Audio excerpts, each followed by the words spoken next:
Horses reflect our own emotions. If we're anxious, they're anxious. The calmer we are, the calmer they are, and they kind of reflect that. So you can't really lie to a horse. You can't really have a mask on with a horse. They'll call you out. I was definitely always someone that had friends, was close with my family, and had people around me, but I still experienced this feeling that nobody really knows everything about me, and that if anyone did know everything about me, that they would not love me. In high school, I started struggling with anxiety and depression, lots of feelings of hopelessness, not really understanding where to find any source of joy.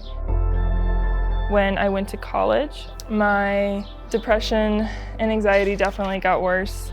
I had a bad relationship with alcohol. I was overworking, oversleeping, just anything to keep my attention away from that terrible, sinking loneliness. On the surface, it looked like I was living the college lifestyle that a lot of people wanted to live. That just is not what was happening. When I would slow down and stop and take a real look at my life, there was no purpose, there was no reason for anything I was doing. And then eventually it all got so bad that I had to drop out of school, and I sought more intense mental health treatment. I decided to see a counselor. I worked with her for a really long time, and eventually she diagnosed me with major depressive disorder and generalized anxiety disorder.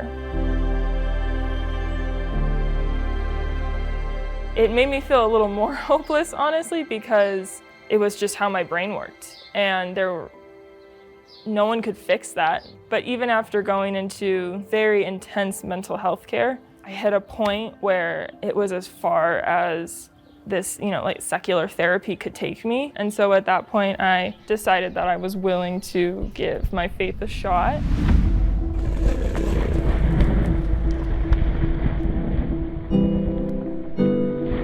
He provides everything we need exactly when we need it.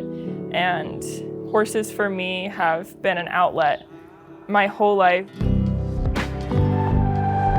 Looking back now, seeing when he made it so possible for me to be around horses all the time was always exactly when I needed it, when I was so lonely. If even it didn't fix everything, there was just this moment of stillness with them that I was actually just comfortable being in the present moment with the horses and just be kind of at peace. If you know the gospel and you know who Jesus is, and you know that he's truly present in the Eucharist, that just changes everything. He came, he healed the brokenhearted, he took on our sins, and he's present in the form of a host, and we have access to it every single day. Seeing the Eucharist so close and knowing that he came up to me, looked at me, and didn't look away, even though he knew everything about me, it completely abolished every belief that I had that if someone really knew me, that they wouldn't really love me. Because here's the man that knows everything about me and loves me completely unconditionally and without border.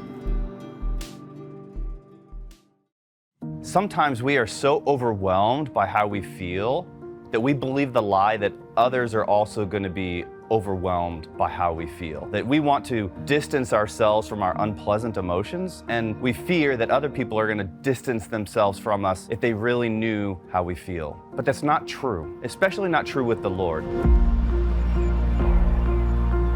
In John chapter 4, Jesus encounters this woman who feels overwhelmed by where she's at, that she feels disconnected from the community, and Jesus reveals that he knows everything about her.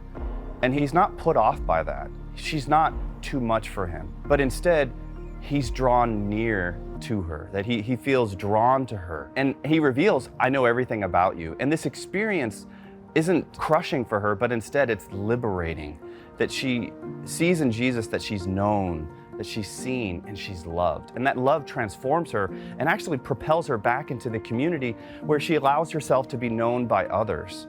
That's what God's love desires to do for us, that it's okay that how I feel is brought to light, not just for God, but for others also.